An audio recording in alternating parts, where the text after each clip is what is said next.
식당에서 서빙이 늦었거나 운전하다가 끼어드는 차량을 발견했다. 이런 사소한 일인데도 상대를 벌레 취급, 쓰레기 취급하면서 심하게 비하하거나 수개월, 수년이 지난 일임에도 불구하고 어제 일처럼 격분하면서 보복을 다짐한다면 이는 매우 위험한 신호입니다. 그는 타인을 동등한 인격체가 아니라 자신의 통제하에 있어야 할 도구로 보고 있을 가능성이 매우 높죠. 전문가로서 강조하고 싶은 점은 이 질문을 통해 확인해야 할 것은 그 사건을 바라보는 관점이라는 것입니다. 네, 그렇다면 저희 가족들, 내 주변에 나르시시스트가 있는지 알아볼 수 있는 질문 한 가지가 있다면 어떤 거를 던져볼 수 있을까요? 다른 행동적 특성이 있다면 어떤 게 더 있는지도 소개 부탁드릴게요. 제가 권해드리는 아주 강력하고 심플한 질문이 있는데요. 최근에 가장 화가 났던 일은 무엇이고 어떻게 해결하셨나요? 라는 질문이에요. 이 질문이 무서운 이유는 나르시시스트의 핵심 방어 기제인 투사와 공감 결여를 단번에 드러내기 때문입니다. 보통 사람들은 화났던 일을 말할 때 자기 감정을 설명하거나 그 상황에서 혹시 내가 너무 예민했나? 라고 하는 등의 자기 성찰을 한마디라도 덧붙입니다. 하지만 나르시시스트의 대답에는 오직 무엇만 존재할까요? 남 탓입니다. 그들은 자신이 화난 이유가 100% 상대방 때문이라고 굳게 믿어요. 내용이 중요하지 않아요. 내가 화가 난 건 모두 타인의 무례함이나 무능력 때문이니까요. 그 과정에서 상대에게 강한 폭언이나 보복 행위를 정당방위라고 생각합니다. 심리학적으로 이를 자기애적 경로라고 부릅니다. 나르시시스트의 화는 일반 상식으로 이해하기 힘든데요. 왜냐하면 너무 미숙한 자아의 열등감이 폭발하는 때문이죠. 자기 심리학자 하인즈 코엇이 말하길 나르시시스트가 자신의 완벽한 자아상에 작은 흠집이라도 생기면 이를 참지 못하고 폭발한다고 설명했습니다. 여러분 주변에 나르시시스트로 추정되는 사람이 있다면 생각해 보세요. 그 사람이 최근에 화났던 일이 무엇이었을까요? 만약 아주 사소한 일, 식당에서 서빙이 늦었거나 운전하다가 끼어드는 차량을 발견했다. 이런 사소한 일인데도 상대를 벌레 취급, 쓰레기 취급하면서 심하게 비하하거나 수개월, 수년이 지난 일임에도 불구하고 어제 일처럼 격분하면서 보복을 다짐한다면 이는 매우 위험한 신호입니다. 그는 타인을 동등한 인격체가 아니라 자신의 통제하에 있어야 할 도구로 보고 있을 가능성이 매우 높죠. 전문가로서 강조하고 싶은 점은 이 질문을 통해 확인해야 할 것은 그 사건을 바라보는 관점이라는 것입니다. 끝까지 본인의 책임을 인정하지 않고 오직 주변 환경과 타인만 비난하고 있다면 그 사람은 당신의 삶에서도 언젠가 똑같은 방식으로 당신을 비난의 타겟으로 삼을 사람입니다. 혹시 이런 질문을 던졌을 때 겉으로는 교묘하게 자기 반성하는 척하는 나르시시스트도 있을까요? 앞에 말씀드렸듯이 내현적 나르시시스트 같은 경우는 외현적 나르시시스트와 달리 더 연기를 교묘하게 잘해요. 그런데 그 차이는 어디에서 나냐면요. 외현적 나르시시스트가 보통 사회적으로 많이 성공했고 매력적이고 능력이 있습니다. 그래서 자기애적 공급원을 쉽게 구할 수 있거든요. 그런데 비해서 내현적 나르시시스트는 사회적으로 덜 성공했고 스스로 자신감이 더 낮아요. 그래서 주변에 사람이 거의 없어요. 그렇기 때문에 그 한 사람에게 더 집착을 하기도 하고 더 연기를 해서 교묘하게 내 옆에 두려고 합니다. 그래서 내현적 나르시시스트는 훨씬 더 이중적인 경우가 많고요. 그런 분들 내연적 나르시시스트한테는 좀 통할 만한 구분법, 질문이나 행동 같은 게 있을까요? 안타깝게도 내현적 나르시시스트는 훨씬 오래 관찰해야 됩니다.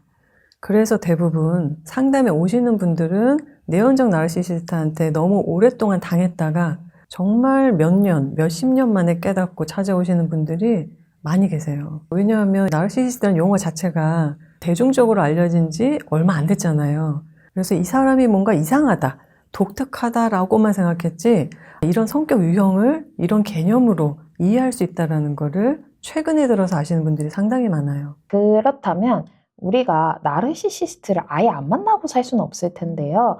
이런 나르시시스트를 만나면 어떻게 대처를 하는 게 좋을지 좀 일상의 관계별로 조언을 주실 수 있을까요? 나르시시스트와의 관계에서 가장 중요한 원칙은 나의 에너지를 보호하는 것입니다. 그리고 바꾸는 것이 아니라 나의 대처 방식을 바꾸는 게 핵심입니다. 저는 이 대처법을 3가지 페르소나로 설명해 드리는데요. 첫 번째는 회색돌입니다. 무미건조한 회색 조약돌처럼 그들의 자극에 어떠한 감정적 반응도 보이지 않는 전략입니다. 둘째는 노란돌입니다. 회색돌처럼 감정은 섞지 않지만 사회적 관계를 위해 최소한의 예의와 비즈니스적 미소를 보이는 방식입니다. 셋째는 빨간돌 기법인데요. 나의 경계를 침범할 때 단호하게 아니요 라고 말하며 법적인, 윤리적인 한계를 설정하는 강력한 대응입니다. 이 세 개의 페르소나들을 관계별로 다르게 적응해야 하는데요. 우선 직장 동료나 상사의 경우 가장 추천하는 것은 회색돌과 노란돌 기법입니다. 직장은 성과를 내야 하는 곳이기에 무작정 우리가 무시하면서 일하기는 어렵죠. 업무적인 예의는 갖추되 사적인 정보는 절대 공유하지 마세요. 질문에는 단답형으로 응대하고 여러분의 감정을 드러내지 마세요. 모든 업무 지시는 기록이나 메일로 남겨서 나중에 가스라이팅의 빌미를 주지 않는 것이 핵심입니다. 친구나 지인 사이라면 상황이 다릅니다. 이때는 회색돌이 되어서 그들의 정서적 먹잇감이 되기를 거부해야 하는데요. 그들이 누군가를 비난하고 뒷담화를 하거나 자기 자랑을 지나치게 늘어놓을 때 알겠습니다 정도로만 반응하면서 흥미를 떨어뜨리세요. 나르시시스트는 자신을 칭찬하거나 추켜 세우는 반응이 없을 때 그 상대를 견디지 못하고 지루하게 느껴서 스스로 다른 타겟을 찾아 떠나게 될 수 있습니다. 가장 고통스러운 가족 구성원의 경우는요. 때로 빨간 돌의 결단이 필요할 때가 있습니다. 가족이라는 이름으로 선을 넘는 비난이나 착취를 일삼는다면 더 이상 내가 듣지 않겠다 라고 명확히 경계를 선언해야 합니다. 가족이라는 이유로 가스라이팅을 허용하지 마세요. 오히려 한국은 핏줄 가스라이팅이 더 무섭거든요. 가족은 성역으로 여기기 때문이죠. 그러나 가족이라도 필요하다면 물리적 거리는 두는 단절까지도 고려해야 내 삶을 지킬 수 있습니다. 마지막으로 이 세 가지 페르소나는 그들을 공격하기 위함이 아니라 나의 소중한 마음과 영혼을 지키기 위한 보호막이라는 점을 잊지 마세요. 상대와의 관계나 상황에 맞춰 유연하게 이 돌의 색깔을 바꾸면서 대응할 때 비로소 여러분은 그들의 지배력에서 벗어나 자유를 찾으실 수 있을 겁니다. 지금 알려주신 기법에 돌이라는 이름이 독특한데 의미가 있을까요? 이거는 많은 전문가들이 이야기하는 건데요. 회색돌, 길가에 흔히 보이고 발에 치이는 돌멩이잖아요. 그런데 이 돌은 딱딱하죠. 그리고 회색돌이기 때문에 어떤 감정이 느껴지지 않죠. 그래서 이 회색돌이라는 상징이 굉장히 우리들한테 비유적으로 쉽게 와닿을 수 있고요. 실제로 어떤 분들은 이 회색돌, 작은 조약돌을 정말 주머니에 넣거나 가방에 넣고 다니면서 나르시시스트가 나를 괴롭힐 때 이 돌을 만져보거나 이거를 보기도 한다라고 하거든요. 그 정도로 우리가 만연해 있는 가스라이팅에 대처를 할 때 이 너무 감정적으로 거기 휘말려서 힘들 때가 있어요. 그럴 때 잠시 뭔가 다른 이미지를 상상하거나 다른 물건, 물체 같은 거 만지면서 우리의 생각을 전환하거나 감각을 바꾸는 이런 활동들도 도움이 됩니다. 하나 더 여쭤볼게요. 빨간 돌 같은 경우는 가장 강력한 조치이고 또 가족일 경우에 진지하게 고려해 봐야 되는 대처법이라고 해주셨는데요. 그만큼 강력하니까 아무 때나 쓰기는 힘들 것 같은데 어떨 때의 기준을 넘으면은 그때를 빨간돌 기법으로 가야 되는 걸까요? 일단 빨간 돌은 평소에 회색 돌과 노란 돌을 사용하다가 더 이상 안 되는 순간이 올 때가 와요. 예를 들면 나르시시스트가 나를 비난하거나 뭔가 가스라이팅을 하는데 회색돌로 대응을 합니다. 그러면 처음에는 어느 정도 먹히는 것 같아요. 그런데 그들이 성격이 바뀌지 않기 때문에 계속 더 할 수 있거든요. 그러니까 회색돌만으로도 어느 정도 대응이 된다? 그러면 괜찮은데 그것만으로도 대응이 안 될 때, 그럼 최후의 수단으로 정말 차단을 하거나 아니면 법적인 조치를 취하겠다. 혹은 공권력을 내가 부르겠다. 이런 식으로 좀 더 강력하게 대응을 할 필요가 있을 때가 올 거예요. 그건 이제 여러분도 각자가 판단하셔야 되는데요. 그러니까 나의 어떤 몸과 마음에 너무 심각한 위협이 온다 라는 판단이 들 때 너무 참지 마시고 강력한 대응을 하셔야 되겠죠. 소장님께서는 최소한 여기까지 가기 전에는 좀 강력한 대응을 했으면 좋겠다라고 했던 좀 안타까운 사례가 혹시 있어요? 사실은 많이 있습니다. 그러니까 상담에 오신 분들을 제가 만날 때마다 좀 안타까운 것은 어떻게 그동안 참으셨어요? 라는 제가 질문을 매번 드려요. 그러니까 그분들은 정말로 인내심이 강하고 참을성이 많으셔서 너무나 부당한 대우를 받고 끊임없는 가스라이팅에 노출되는데도 계속 참아내시는 거예요. 계속 대응을 하기보다는 참는 것으로 여러분들이 가스라이팅에 노출된다면 사실 어떤 증상이 생기냐면요. 왠지 모르게 무기력해져요. 이분들이 갑자기 뭐 일을 못하고 아무 일도 못하는 상태가 되는 게 아니라 일상을 유지하긴 하는데 무기력해지고 자신감이 떨어지고 그리고 결정적인 거는 자기 의심을 하게 돼요. 자기 확신이 없어지는 거거든요.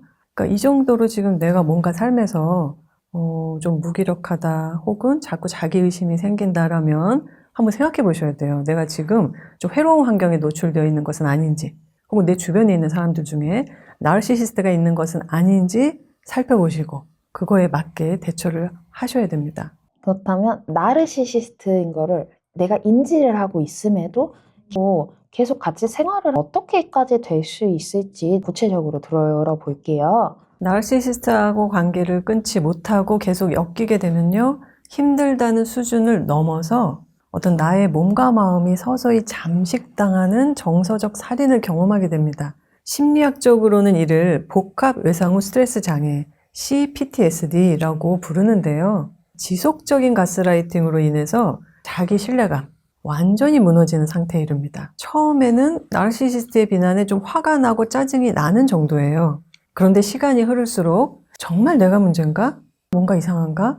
라면서 스스로를 강박적으로 자책하고 검열을 하게 되고요. 결국 그들의 심리 조종 안에서 무기력하게 순응하는 이 학습된 무력감에 빠지게 됩니다. 직장에서의 사례를 들어볼까요?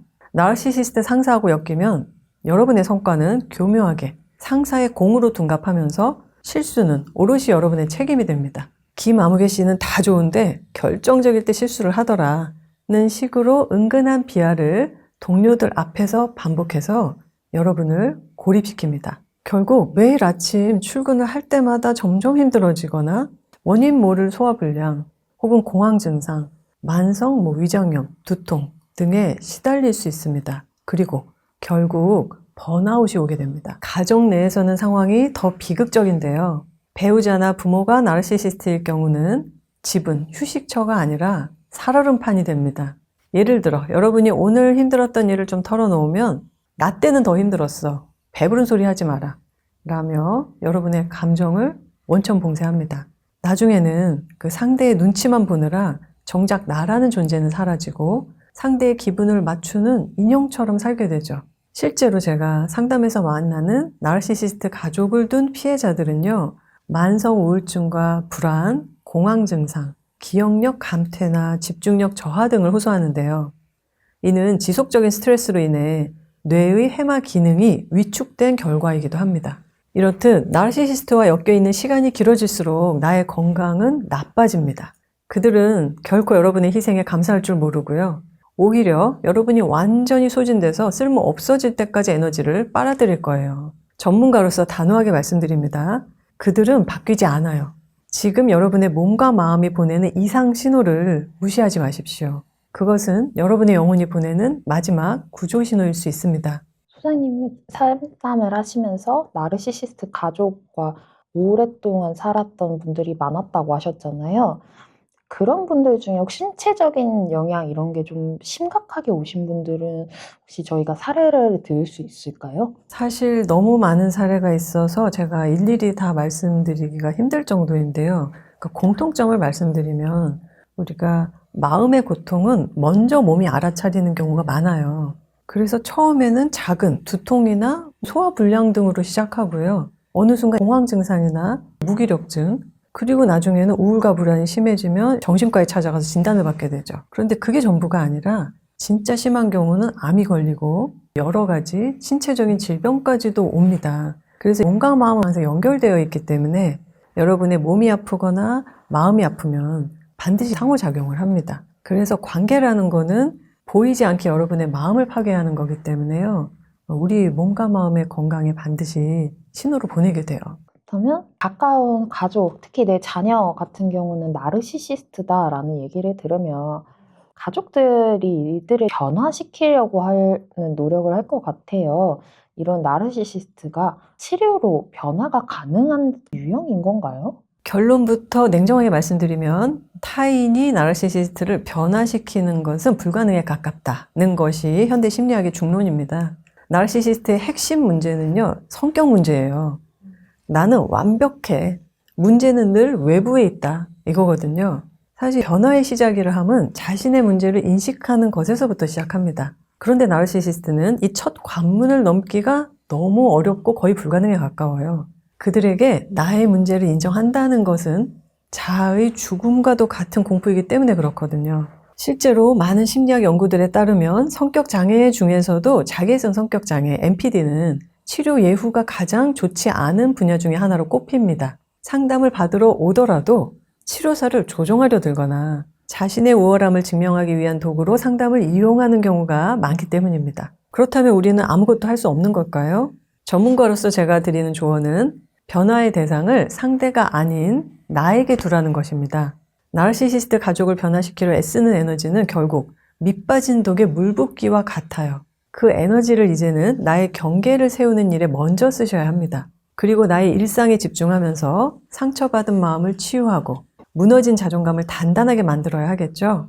여러분이 상대가 나르시시스트라는 것을 명확히 인지하셨다면 그들과의 심리적 독립, 정서적 분리가 우선되어야 합니다. 그런데 나르시시스트의 변화가 전혀 불가능한 것은 또 아니에요. 그들의 주변인들 모두가 떠났거나 사업이 완전히 망하는 등 처절한 실패와 좌절을 맛보고 스스로 내 방식이 잘못되었나? 라는 의구심을 품을 때 아주 희박한 확률로 치료를 시작하기도 합니다. 그러나 그런 경우는요, 매우 드물어요. 그래서 여러분이 그들의 변화를 기대하는 것보다 나의 변화에 희망을 거는 편이 훨씬 높은 확률로 빠르게 내 삶의 안정감을 얻을 수 있다는 것을 꼭 기억해 주세요.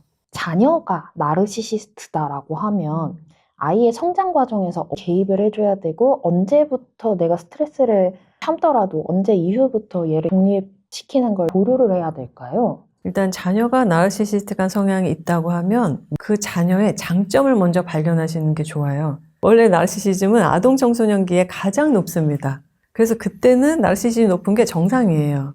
근데 성인이 되면서 점차 그 부분이 완화가 되고 타인하고의 관계를 통해 의사소통하면서 성찰을 하는 거거든요. 그런데 자기애성 성격 장애자들은 아동 청소년기에 높았던 나르시시즘이 이렇게 완화되지가 않는 거예요. 그래서 만약에 여러분의 자녀가 나르시시스트라면 어린 시절에는 그래도 충분히 사랑을 주고 자녀의 장점을 발견해서 긍정적인 피드백을 잘 해주셔야 됩니다.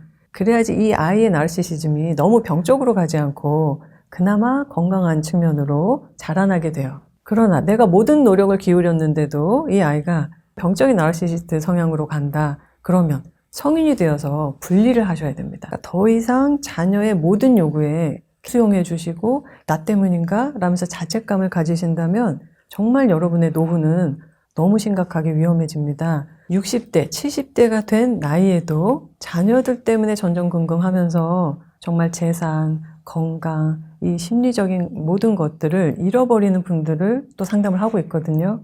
그래서 내 자녀가 나르시시스틱한 성향이라고 판단이 된다면 이제 성인이 된 이후에는 내 책임이 아니다. 분리를 하셔야 됩니다. 반대로 어린 자녀가 청소년기에도 우리 부모님이 너무 나르시시스트고 힘들다라고 했을 때도 관계를 끊어내는 단호함이 좀 필요할까요?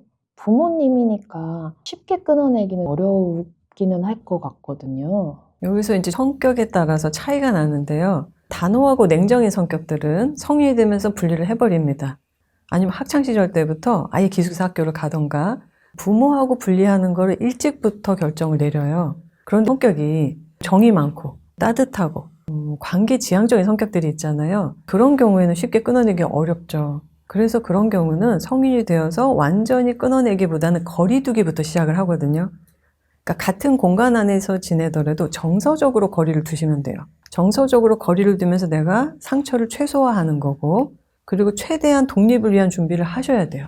그래서 독립을 위한 준비가 어느 정도 진행이 됐다 그러면 잘 분리를 하셔야 되겠죠.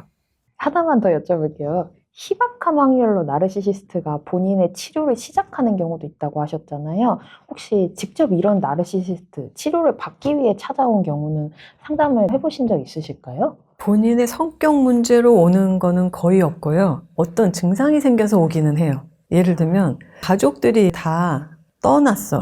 정서적으로 가족들이 나하고 완전히 거리를 두고 이상하다, 병원 가봐라, 상담 받아봐라 이렇게 해서 오는 경우들은 있어요. 그럴 때 도대체 내가 뭐가 문제인지 모르겠어요 라는 질문을 가지고 오는 것만으로도 사실 훌륭하거든요. 왜냐하면 대부분의 나르시시스트는 가족들이 뭐라고 해도 절대 꿋꿋하게 바뀌지 않아요. 끝까지 너가 문제야라고 하기 때문에 적어도 내가 무슨 문제가 있나요? 라고 생각을 하고 오시는 분들인 경우에는 최대한 친절하게 상처받지 않게 안내를 드리면서 조금 객관적으로 인지할 수 있도록 도움을 드리고 있습니다. 마지막으로 나르시시스트에게 시달리고 이것 때문에 고민이신 우리 시청자분들에게 조언 한마디를 부탁드릴게요. 그동안의 여러분 인생이 고통스럽고 힘들었던 것은 나의 잘못이 아닙니다. 나르시시스트가 나의 선하고 아름다운 부분, 즉 높은 공감 능력과 책임감, 그리고 상대를 배려하는 마음을 교묘하게 이용했을 뿐이에요. 그동안 내가 겪은 혼란과 자기의심은 사실은 나르시시스트의 병리적인 투사가 만들어낸 그림자였습니다. 이제는 그 그림자에서 벗어나 나의 진실된 모습을 마주하셔도 괜찮습니다. 나르시시스트로부터 분리되어 내 삶을 찾아가고 싶은 분들께 말씀드립니다. 회복의 첫걸음은 애도에서 시작됩니다. 내가 꿈꿨던 그림을 나르시시스트와 함께 그려갈 수 없다는 슬픈 현실을 받아들이고 그들이 바뀔 수 있다는 기대와 희망을 버리셔야 합니다. 과거의 나를 떠나보내고 새로운 나를 맞이하기 위한 마음의 준비를 해야 미래로 나아갈 수 있으니까요. 더 이상 나에게 독이 되는 해로운 관계에 머무르지 마시고 나를 진심으로 지지해주고 존중해주는 건강한 사람들과 함께 하세요. 이 과정에서 나의 진심을 나눌 사람이 없거나 혼자 버텨내기 힘드신 분들은 반드시 전문가의 도움을 받으시기를 권유드립니다.